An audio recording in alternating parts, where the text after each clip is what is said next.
గం గణపతయే నమః. హరి ఓం. గరుడ మహాపురాణంలో వెంకటగిరి మహత్యం గురించి చెప్పుకుంటున్నాం. శ్రీనివాస తీర్థానికి ఉత్తర దిక్కునందున్న తీర్థం చంద్రతీర్థమని చెప్పబడుతోంది. అక్కడ ఎల్లప్పుడూ చంద్రుడు సంచరిస్తుంటాడు. అక్కడ ఉండి ఆ చంద్రుడు శ్రీనివాసుని పూజను చేస్తాడు. కన్యక ఆ పుణ్య ప్రదేశంలో స్నానం భక్తితో చేస్తూ ఉంటారు. వారు గురుతల్ప గమనం మున్నగు పాపాల నుండి విముక్తులవుతారు. ఇందు సందేహం లేదు. అక్కడ స్నానం చేసి తూర్పు దిక్కుగా శాలగ్రామం దానం చేసిన వాడు జ్ఞాన మార్గం ద్వారా మోక్షం పొందుతాడు. ఇందు ఆలోచించవలసినది ఏదీ లేదు. అక్కడ దధివామన మూర్తి యొక్క దానం మిక్కిలి దుర్లభమైనది. కుమారి, శుభప్రదురాల, రేగుపండు ప్రమాణంలో గుండ్రంగా ఉండేది, నల్లని రంగులో, ప్రసన్నమైన ముఖభాగంతో సూక్ష్మమైనది, మిక్కిలి నునుపుగా ఉండేది, 2 చక్రాలతో కూడుకున్నది, 5 గోపురాలతో ఉండేది, విల్లమ్ములతో కూడి ఉండేది, వంగకుండా ఉండేది, కుండవలె గుండ్రంగా ఉండేది, కర్ణాభరణాకారంలో ఉండేది, వనమాలతో కూడిన ముఖంతో ఉండేది, 1000 శిరస్సులతో ఉండేది, వెండి చుక్కలతో కూడి ఉండేది, ఎడమ భాగంలో సగం మాత్రమే భద్ర కుంభం కలది, చంద్రునితో కూడుకున్నది అయిన మూర్తి దధివామనం అని చెప్పబడుతోంది. నరులకు కలియుగంలో మిక్కిలిగా సంపదలనిచ్చే ఇటువంటి మూర్తి లభించటం కష్టం. భామిని, ఆ మూర్తిని లక్ష్మీనారాయణులతో సమానమైన దానినిగా తెలుసుకో.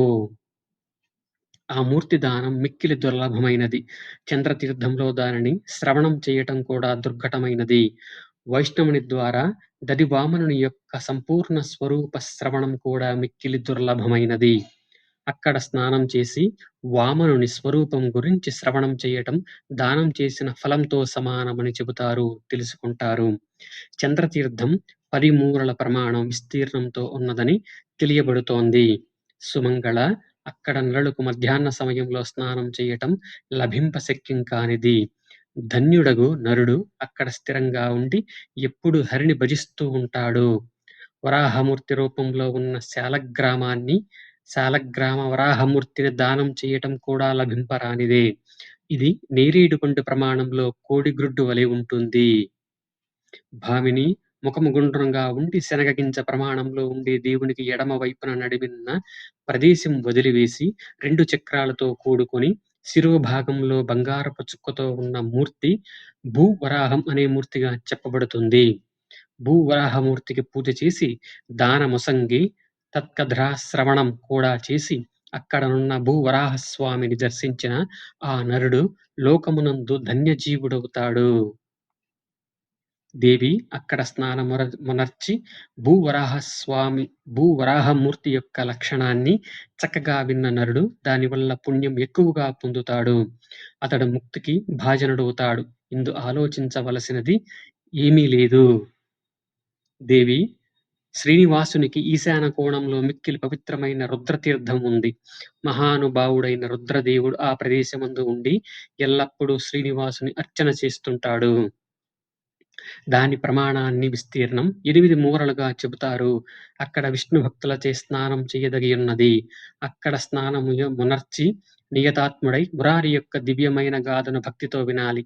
దేవి, అక్కడ లక్ష్మీ నరసింహస్వామి యొక్క సంతుష్టి కోసమై ఎల్లప్పుడూ స్నానం, పానం, దానం చెయ్యాలి.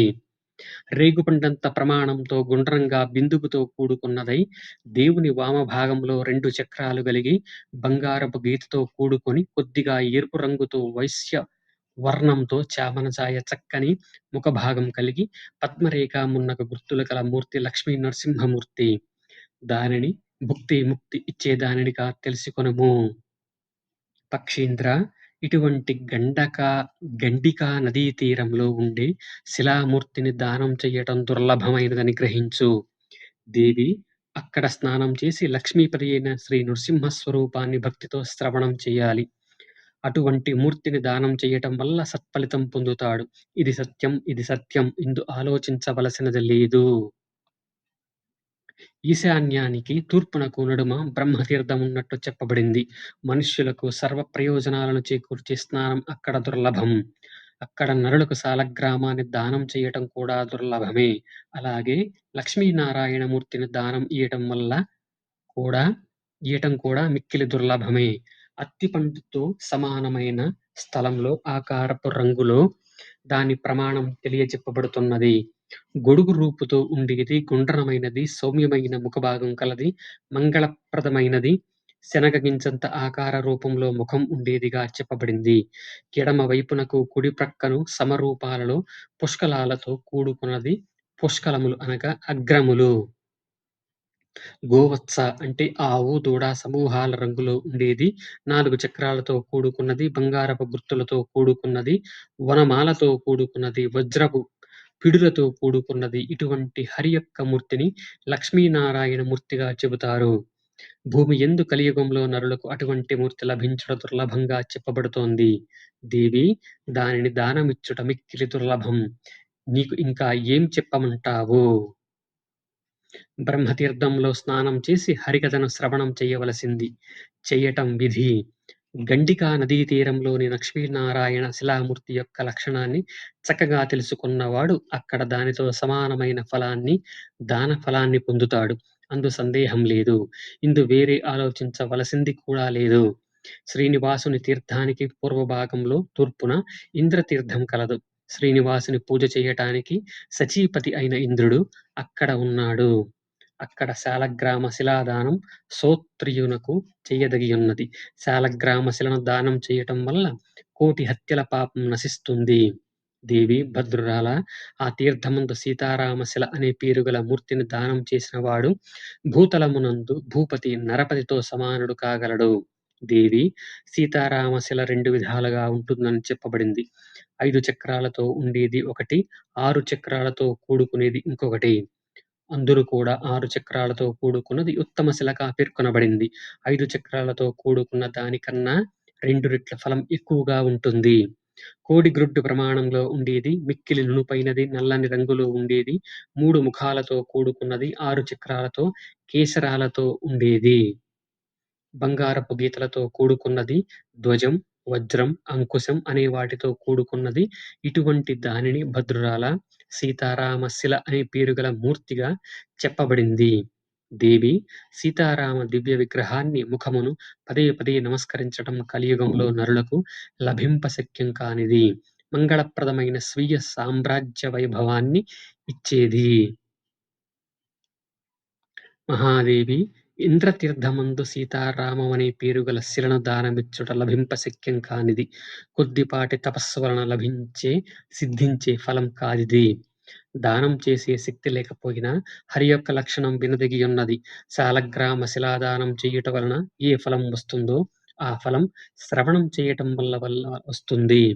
దేవి, శ్రీనివాసునికి ఆగ్నేయ కోణంలో ప్రశస్తమైన వహ్ని తీర్థమనే పేరుగల తీర్థం ఉంది.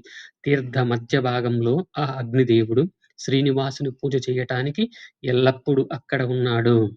దేవి, వహ్ని అనే పేరుగల ఆ తీర్థంలో భక్తితో స్నానం చేసి అజుని స్మరిస్తే జ్ఞానం ద్వారా మోక్షం పొందవచ్చు.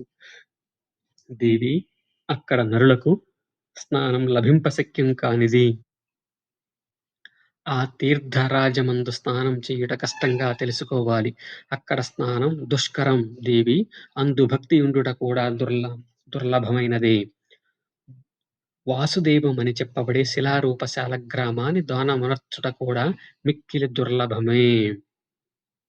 భద్రురాల, పొట్టిది ఉండేది, గుండ్రమైనది, నల్లని రంగులో ఉండేది, ముఖం సూక్ష్మంగా ఉండేది, ముఖంలో చక్రం ఉండేది, పరిశుభ్రమైనది, చక్కని వేణువుతో కూడుకున్నది, వాసుదేవమనే పేరు కలిగినది అయిన ఆ మూర్తి యొక్క దానం కలియుగంలో లభింపశక్యం కానిది.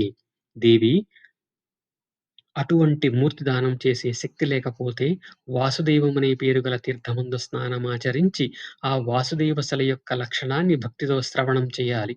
ఆ రెండింటికి సమానమైన ఫలమని మహాత్ములు వచిస్తారు. శ్రీనివాసుని దక్షిణంలో యమతీర్థం ఉన్నట్లు చెప్పబడింది. అక్కడ యమధర్మరాజు హరి యొక్క పూజ చేయటానికి ఎప్పుడూ ఉంటాడు. అక్కడ స్నానం దానం మిక్కిలి అక్షయమవుతుందని చెప్పబడింది. మహాముని, అక్కడ శాలగ్రామ శిలను దానం చేయటం కర్తవ్యం. అక్కడ పట్టాభిరాముడనే పేరుగల శిల యొక్క దానం పేర్కొనబడింది. అది చూత మామిడి పండు ఫలం వలె స్థూలమైనది, పెద్దది, 3 ముఖాలతో కూడుకొని ఉంటుంది.